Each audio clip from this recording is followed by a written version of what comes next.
Hi, I'm Rick McCurdy, and this is the masterclass on selecting wood to build your next guitar with. There are three basic things to look for when you're in the lumberyard looking for wood. Dryness, straight grain, and the most important, resonance.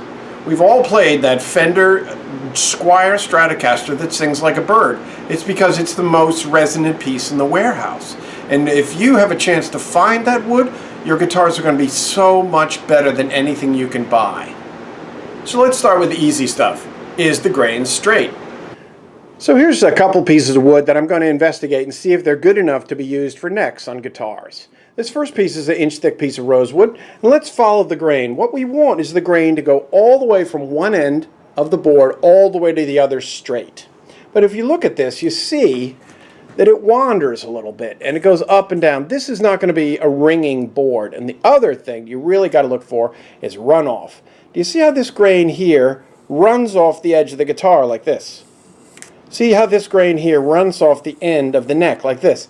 The vibrations will not be transmitted all the way from one end to the other. They'll run off. I'm going to reject this piece and use this for bridges or pickguards or something like that.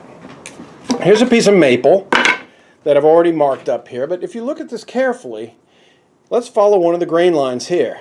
And you can see, I always do this with a pencil, you see that it's got this here and then it goes back up. This is a knot. And this makes it much tighter here. I know you've seen Fenders with knots in them. That's fine. We're building a guitar by hand. Let's try to start with the best piece of wood we can. So this is also not good. Also, we've got runoff right here. You see how this grain runs off the edge like this. Follow it with your pencil like that. And same here. This grain runs right off like this and comes back on like this. This is not going to be a great guitar neck. I'm actually using this as a jig. I'm going to use this for something else.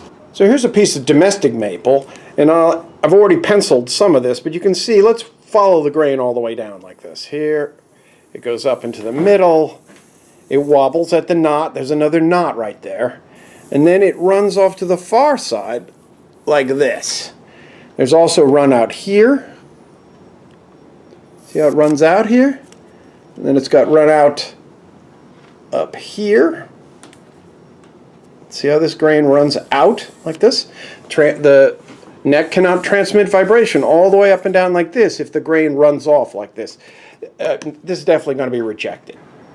Now this is a Fender neck blank from one of my excellent suppliers, and I will put their names at the end of this tape if you need to get wood from someone of really good quality. And let's follow the grain line down on this thing. All the way, straight as an arrow. See that? All the way, one end to the other. And this is Canadian hard maple, no flame. And to make things a little bit better, it's actually quarter sawn in the center. A lot of pieces of wood you can get quarter sawn over more of it, but this is actually good enough. It's within spec. Quarter sawn maple is 25% stronger than flat sawn maple. So we've examined the grain on the front of this piece, which is a slab sawn piece. Let's look at the grain on the edge. This also gives us an idea if there's any run out or anything like that. Let's pick a line like this one. And we'll go all the way down. Runs off right here. And continues to run off. All this runs off here. You can see all this runs off. So this is really not a good enough piece to make a musical instrument out of. It's fine for everything else. But so check whether there's runoff on the top, like this one. And then if you can see the side, check the side and see if there's runoff on the side, like this, where the grain just runs off the edge like that. This is not good enough to make a guitar out of. So the most important aspect of picking wood to build a guitar with is how well does it resonate.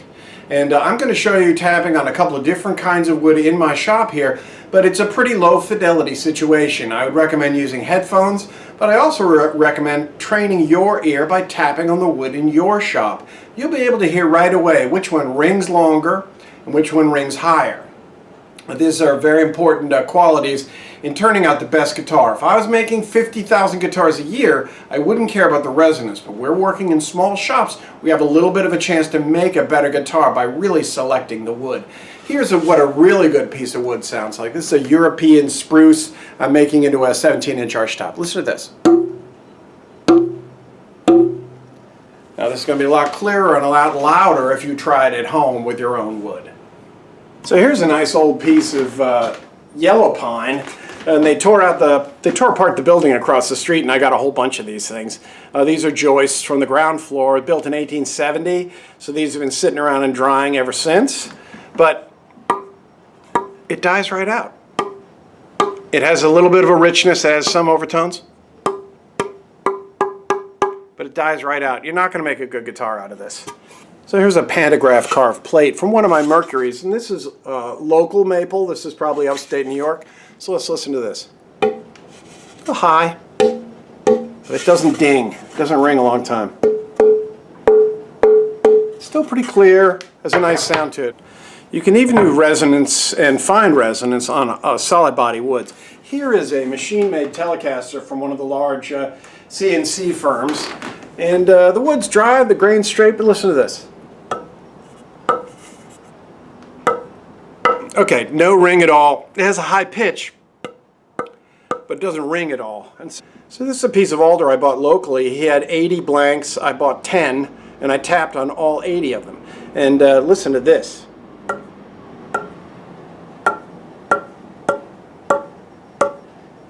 See, it's got a longer ring and it's more complex. This will make a great electric guitar. So I know what you're thinking. You're saying, Rick, I'm in a large lumber yard. Everything's 12 to 18 feet long. How can I test for resonance? Tip it up on its edge and then tap on it carefully. Try to balance it. I have a nice piece of maple here. I'm going to tip it up on one point. Hold it gently. Now I'm going to bring this closer so you can hear it. This thing really rings.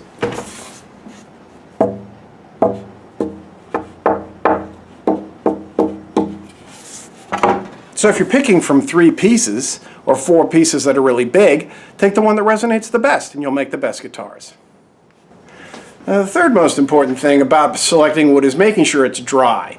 Now, it is a lot better to let it sit in your shop for at least a month. And the longer it sits, the more it acclimates to the way you're using it, and it won't warp as you're removing wood or changing the shape of it. It won't warp so badly. But the way that I tell whether wood is wet or dry is if it feels clammy. You just try this. Go into a lumberyard or go in through your wood and just feel the wood itself. And if it's colder than the surrounding air, then it's wet.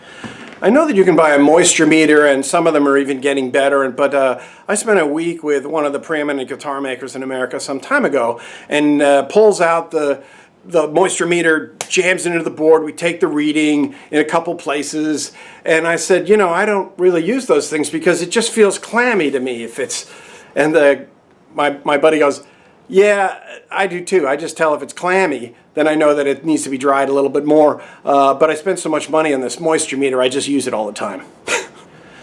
So I hope that covers some of the basic questions on how to select wood for a guitar project. I'll be doing more of these master classes as time goes by, and so please let me know if there's something you'd like to see me do, and maybe something I could help you with that you're having trouble with. I'd be delighted, as many people have helped me throughout my life. Now remember, this is not the only way to do things. These are the way that I do things. Take what I've learned, make it your own. Add your own observations to it. Remember, the right way to do anything in guitar building is the way that you do it.